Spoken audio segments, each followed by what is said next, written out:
And I've had Jim Cameron on, and he was going to do Spider-Man, which I was excited about, and you were going to do Superman, which I was excited about, with Nicolas Cage as Superman. Yes. I said, this is going to be great. Yeah, I was excited about it too. Yeah, and what went wrong? Superman is an icon so big, I don't really even need to give an introduction to him. As of right now, he's the top-selling comic book character of all time, and Hollywood studios have certainly taken notice.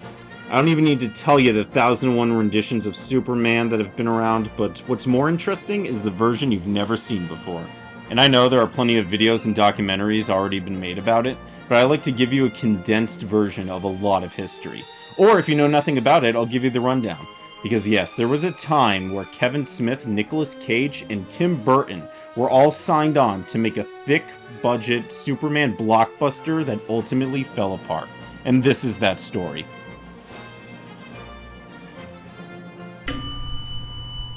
Now, most people who talk about Superman Lives will bring up Tim Burton or Kevin Smith, and I see why.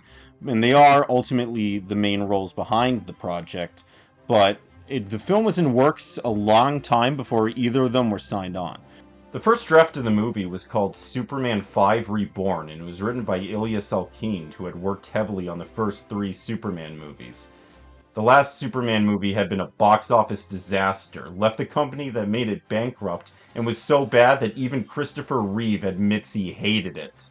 With Canon Films now bankrupt, the movie rights to Superman went back to the Salkinds, so it was now their turn to revamp the series.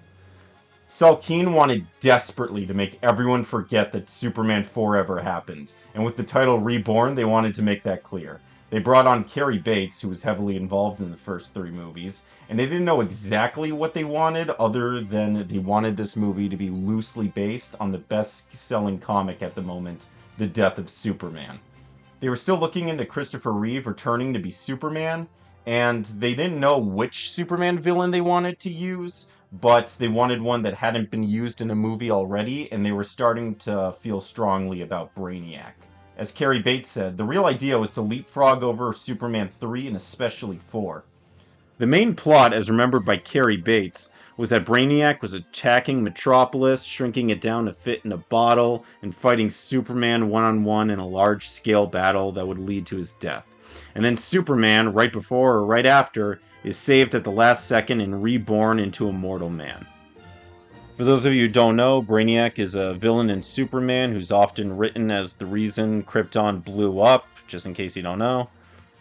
But regardless, this was the plan going forward. However, during this time, Warner Brothers had acquired the rights back to Superman, and set to produce the film under their terms was none other than Barbra Streisand's former hairdresser turned movie producer, Jon Peters. So this is what I want to say to you. Do you know who I am? Yeah. Do you know who my girlfriend is? Barbra Streisand? Barbra Streisand. Sand. Sand, yeah, like sands. Like the ocean, like Barbra beaches. Streisand? No, like Streisand. Now, Jon Peters is a very big part of this story. A guy who somehow climbed the ladder from hairdresser to producer with Warner Brothers. Whatever dirt he had to accomplish that, he now sat as the main voice behind creating the Superman movie. He thought Cary Bates' script was alright, but he'd rather have someone else work on it. He fired Cary Bates and approached Kevin Smith instead. Kevin Smith, director of these cult classics, this pretty decent movie, and Kevin Smith, in case you can't tell, is a really big comic book fan. Little known fact, he actually sold his comic book collection in order to get the money to finish Clerks. And when Jon Peters asked him to write a Superman movie, it was basically his biggest dream come true. And they said, we're thinking about it. I said, I would love to do that. And they said, well, that's a long shot. I can't give you that right here in the room. That has to go through a bunch of people because it's a big Warner Brothers franchise. So I said, well, what do I have to do? Whose fucking dick do I have to suck to get this job? Jon Peters wanted Kevin Smith to write the script, but gave him 3 rules before writing. He's going 3 things. Okay, I said, all right. So 1, I don't want to see him in that suit. 2, I don't want to see him fly. And 3, he's got to fight a giant spider in the 3rd act.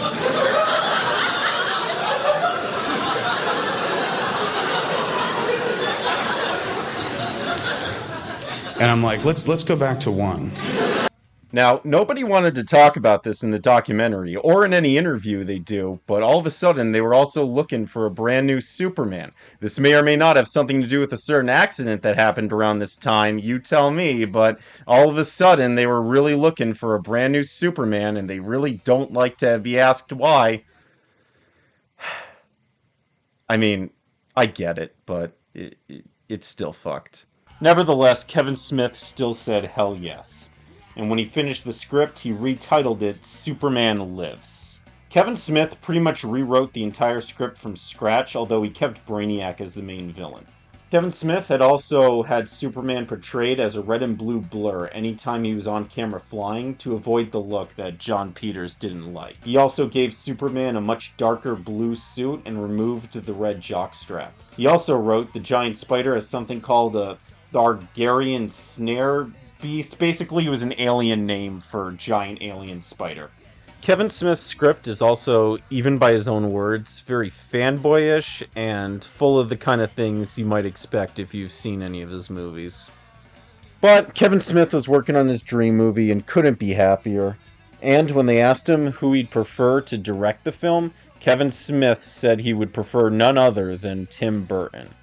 Now, Tim Burton was real hot at the moment and kind of a tall order, but when producers asked him, Tim Burton said he would love to make a Superman movie. Now, Tim Burton wanted to make a Superman movie, but when he read Kevin Smith's script, he said he would only work on the film if he got to write the script from scratch and they got rid of Kevin Smith. Tim Burton clearly wasn't a fan of Kevin Smith's style, although, to be fair, anyone who knows Kevin Smith's sense of humor knows it isn't exactly for everyone. Remember that? When that happened, there were a couple late night people that were like, he's so fat, and teed off on me for a couple weeks. You were one of them. Thank you so much. I was... The whole time I'm watching it, I was like, I would like to go on that show and smack him. But not smack him with my hand, like dick smack him. You know what I'm saying? Like hop up and hit you in the face with it, and that's why I lost the weight.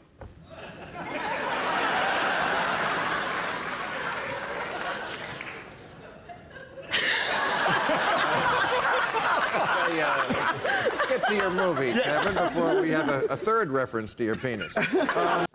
Tim Burton's deal was that he got full creative control over the project, and that he got paid even if the film wasn't released or fails at the box office for whatever reason. The exec signed on, and Kevin Smith was shoved out the door. Remember, I was in Hartford, Connecticut doing press for Chasing Amy. I got the phone call. They just brought on Tim Burton. I was like, so do you think I get to stay on for the whole show? He goes, oh, no, you're done.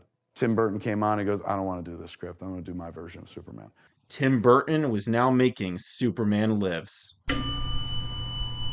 Tim Burton's aesthetic doesn't really feel like something that would work for Superman, but Tim Burton insisted that he would be perfect for the job. Global scale in a way, in a sense of having to hide, and you always try to put your personal feelings into it. So I always felt like I was an alien, so I think a lot of people do, and a lot of kids do. So that very simple through line, that was probably the core thing, in a way. That for me was, I think, the main thing that interested me. Tim Burton, along with his co-writer, were to emphasize the alienation of Superman. This would be a story of Clark Kent, a news reporter who tries his best to fit in, but remembers at his core that he's an alien from another world. He hides his true powers and self from everybody because he just wants to blend in. Was the one character that was never really portrayed with any depth. Yeah. You know, Right. It's like, And why does Superman have to be the perfect-looking guy anyway? He was a dude from another planet. Tim Burton was also pretty self-aware of his usual style and wanted to make sure that his movie felt nothing like Batman.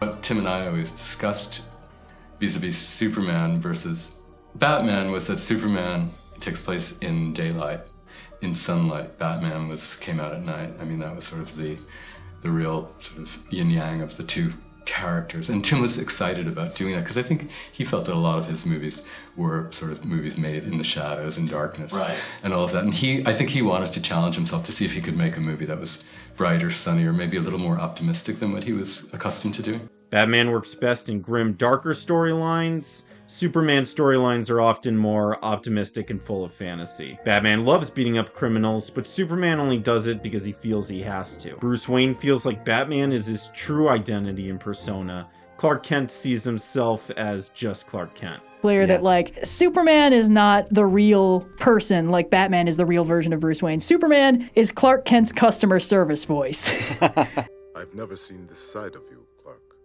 That's why I like coming home for the holidays. I can just relax and be myself. Okay, everybody, I'm turning on the Christmas tree. Pa, that's my job. Of course, they all say this now, but if you look at some of the concept art, looks just kind of like Edward Scissorhands in a cape, so I don't know. You trust who you want to on that one. I was going to play Superman, and that fell apart for whatever the reasons. Tim Burton thought Nicolas Cage would be perfect Clark Kent for what they were going for. And although Nicolas Cage does feel kind of weird for the role, people said the same thing about Michael Keaton as Batman. And remember when everyone thought that Heath Ledger would be terrible as the Joker?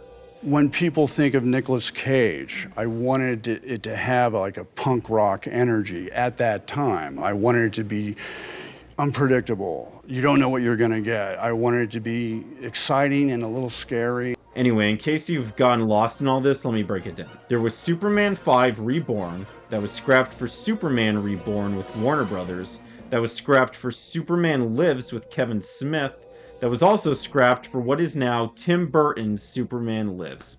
There were also other people here and there, but that doesn't matter. These were the versions of the movies that were all at one point etched in stone to go into productions. And now it's in hands of one of the biggest names in Hollywood. Nicolas Cage signed on and Superman Lives was officially in pre-production, and pretty much all of what we have left from Superman Lives comes from this stage, including wardrobe meetings of Cage trying on costumes for the first time. We also have plenty of concept art of what the characters' environments would look like. Tim Burton even drew the outlines from what he wanted from Brainiac himself. It's definitely his style and a way different look than how he's normally portrayed, which is usually just a muscular green guy with a little lens on his head. We also have concept art of the giant snare beast because John Peters was still the producer and he was still demanding that Superman fight a giant spider. John Peters was very much involved right from the get-go, and Tim was, I think, really ambivalent about that too. He had already had a sort of bad experience with Peters on Batman and told me that the reason he went to London to film it was to get away from Peters. And now he was making this movie, the Superman movie in LA, in the same city as John, and he was a little already uptight about it. I think he kind of could see the future. John's a force of nature. I mean, he's passionate about things, and that's, I think, that's sometimes where it becomes, the problem. It's like trying to control the weather. It's kind of not. However, during this cycle, Warner Brothers was releasing 1,001 box office bombs that hurt the financials bad. And little by little, the big budget, weird take on Superman felt more and more like a big gamble. Ultimately, Warner Brothers decided to play it safe and pull the plug. They broke the news to everyone working on the film that this project wouldn't be going any further, and that the rest of the budget would be given over to the film Wild Wild West, which Warner Brothers had recently greenlit. Quick note, John Peters was also the producer on Wild Wild West, and you'll never believe what Will Smith fights in the third act. I've read that script, or at least I haven't read the whole of the script. I've read as much of the script as I could take. It was the worst script that I've ever read. It had giant mechanical spiders in it. The way that it worked... Wait, did it really? It did. Do you know about the John Peters mechanical spiders thing? I heard about that later, and people were like, oh, you're kidding. And I'm like, no, I had a giant mechanical spider in it.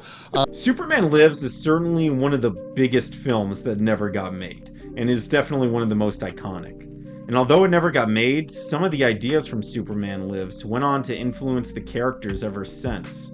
Most Superman adaptations nowadays have ditched his old costume for a much darker blue suit with no red jockstrap. And whenever he does wear the old costume now, it suddenly looks a lot more silly. Tim Burton even borrowed some of his old designs when he made other films. And Superman Lives has managed to leave a bit of a mark on pop culture anyway, even though it was never released. In the new Flash movie, there's a scene of a Nicolas Cage Superman fighting a giant spider. I was delighted when that moment happened at the premiere.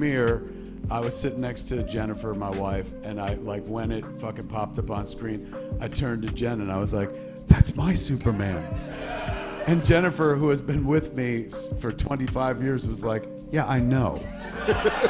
She goes, I've heard the fucking story and shit.